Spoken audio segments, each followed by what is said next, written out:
Hello, my name is Anne Tarca and I'm a board member at the International Accounting Standards Board. My presentation today is about how IFRS standards promote comparability in international financial reporting.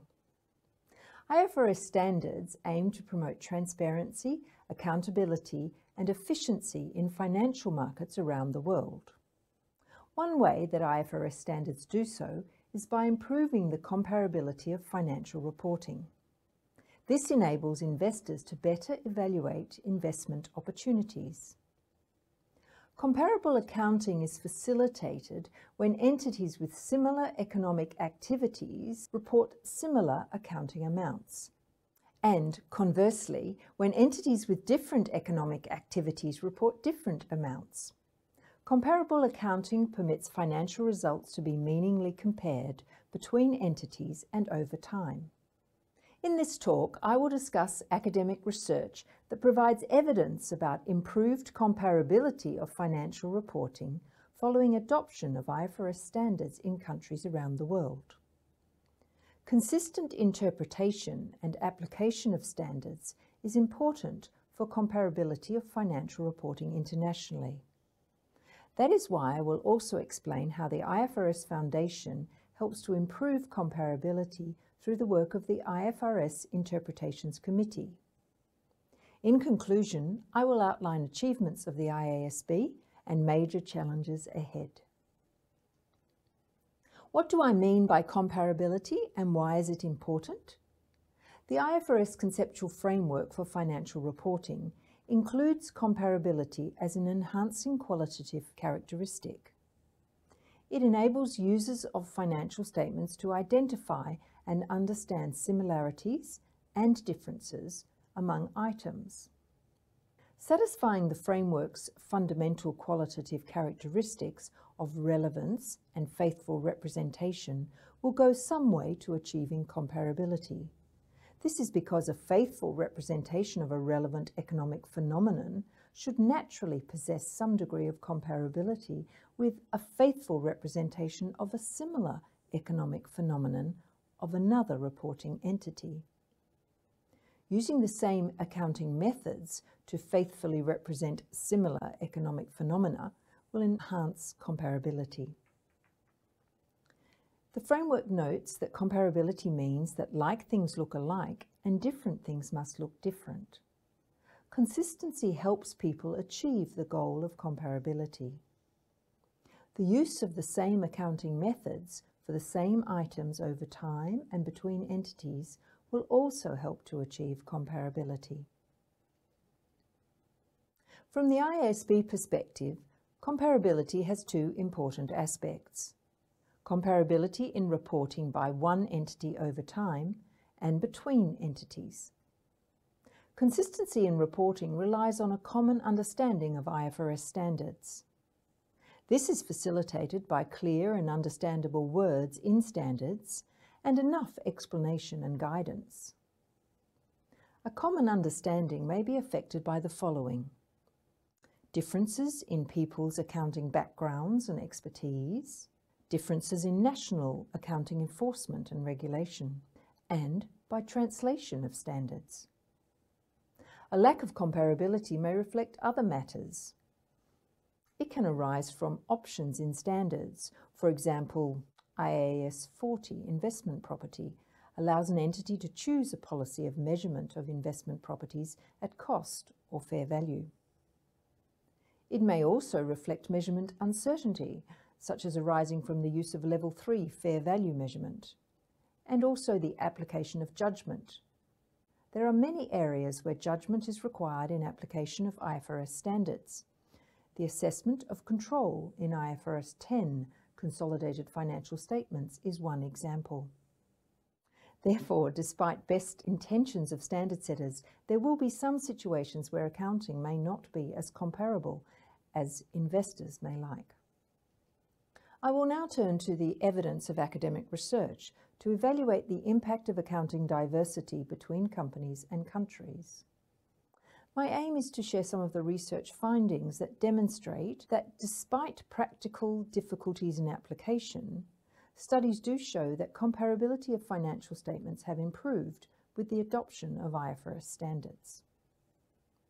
Research shows us companies may be reluctant to change their policy, and possible reasons include that their systems are set up in a particular way, also that investors understand the current policy. Trend information is better when accounting policies don't change. But let's not forget about giving the best information for investors. Benefits in the capital market rely on giving useful information to investors. Comparability can also be affected by exercise of judgment when applying an accounting policy. An entity that provides a highly conservative application of capitalization of development expenses under IAS 38 is providing qualitatively different information to an entity that carries out a less conservative application. On adoption of IFRS standards in 2005 by EU entities, I observed companies from the UK were more likely to have revalued tangible assets under IAS 16 and more capitalised development expenses under IAS 38 than listed companies from Germany. Because in Germany, the IFRS requirements were relatively more different from the prior national standards.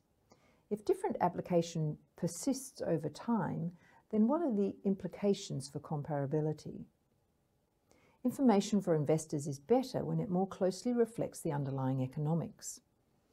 An application which communicates information about the company's views and the potential of the development expenditure is useful information. This is the case particularly when investors have other information to help them understand the reasons for management's view. An area of choice under current IFRS standards exists for companies in oil and gas and extractive industries. In these industries, entities have continued their prior national practices for accounting for exploration, evaluation and development expenditure. These policies used are diverse. The IASB has a research project to investigate the impact of this diversity and to decide whether standard setting is required. The IASB works on issues where our stakeholders tell us diversity is a problem. Reducing policy options can be a way to improve comparability and therefore help IFRS standards contribute to the mission of the IASB. Considering the relevant research, most of the policy choice work has been based on manual reading and coding, for very good reasons.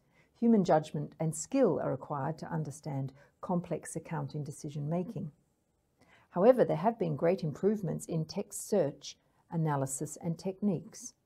The open question is how they can be applied effectively to IFRS policy choice research. The second research area focuses on measuring compliance with accounting standards.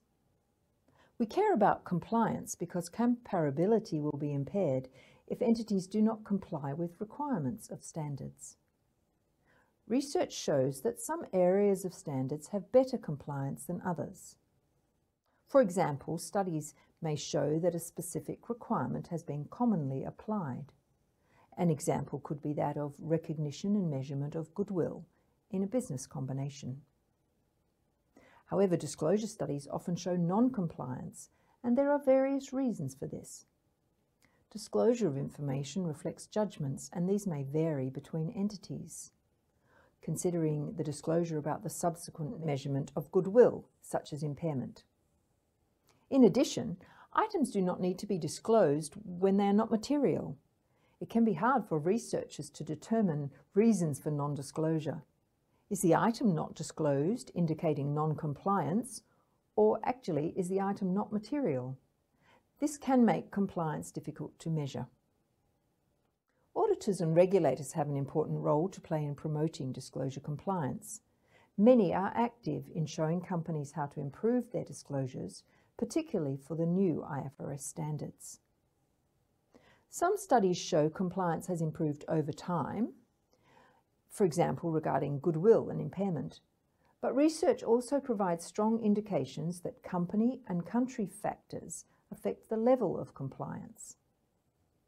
Some entities show better compliance that can be linked to incentives within the company and to the country where the entity is operating. Factors like experience with IFRS standards, the quality of the company's audit committee, whether the company is seeking to raise capital, and the strength of national accounting enforcement have been shown to be associated with levels of compliance. This suggests there are opportunities for individual entities and for countries to benefit by sending a signal to the market about the quality of their compliance with IFRS standards. We recognise that while companies have incentives to make useful disclosures, they also experience constraints regarding the cost of disclosure. Nevertheless, companies should be encouraged by research showing benefits of disclosure. Adoption of IFRS standards improved the disclosures provided by many entities because disclosure requirements were more detailed than under prior national standards. More disclosure has improved the information available to investors. Many studies report improvements in measures such as analyst forecast accuracy after adoption of IFRS standards. The IASB has major projects on disclosure as part of the Better Communication initiative. We've consulted with a wide range of stakeholders via the Principles of Disclosure discussion paper. Part of the feedback we received was that standards should be written differently to encourage more relevant disclosures and to discourage boilerplate disclosures. We are presently working on an approach based on disclosure objectives, and we have tried out our new guidelines on two standards, IAS 19, Employee Benefits, and IFRS 13, Fair Value Measurement. Please see our website if this work is of interest to you. We would greatly value academic research that can assist us to improve how we write disclosure objectives and requirements. For example, that could mean evidence that shows practice has changed following the issue of our materiality practice statement, or the new standards that have disclosure objectives as well as disclosure requirements, such as IFRS 15, revenue from contracts with customers, or IFRS 16, leases. Do the new standards result in more relevant and less boilerplate information? Again, I would encourage investigation of automated text analysis to see if it has applications in this area of research. Please also discuss your proposed work with practitioners involved in implementation. They will have a wealth of insights regarding practical issues that can guide your research questions and techniques. A third area of research has looked at the summary measures and the line items in financial reporting and compared them between different national standards and IFRS standards. This evidence provided valuable input into efforts to converge accounting systems and to the eventual adoption of international standards in many jurisdictions.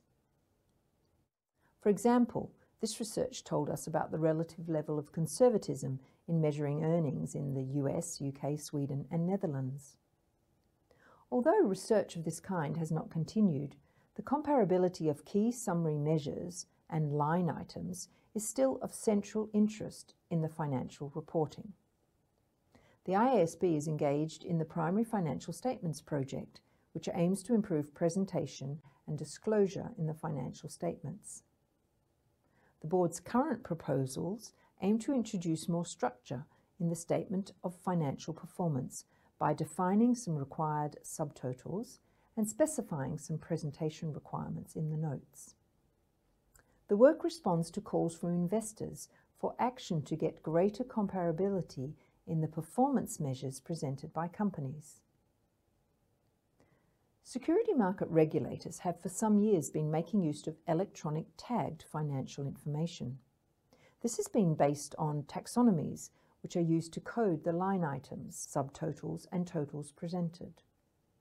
This tagged data is available to researchers and presents new opportunities for exploring comparability in reporting. We are keen to see research regarding use of taxonomies and tagged electronic data.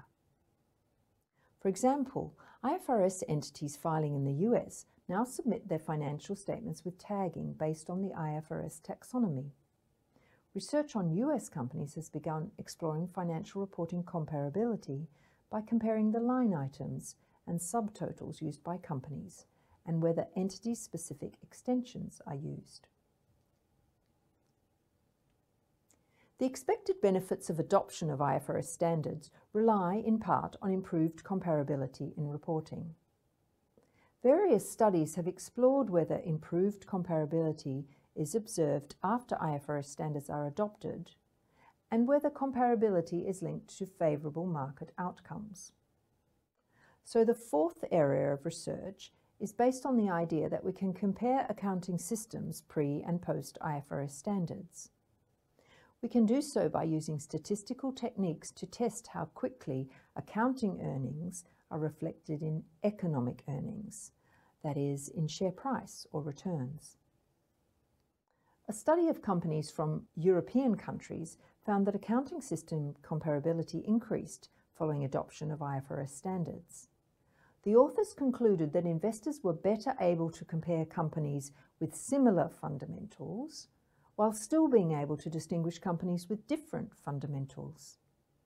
The benefits resulted from the use of converged standards as well as higher quality information under IFRS standards.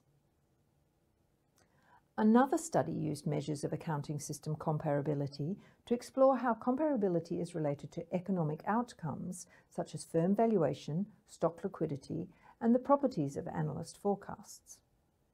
The author found that entities with larger increases in cross-country accounting comparability exhibited better economic outcomes after adoption of IFRS standards.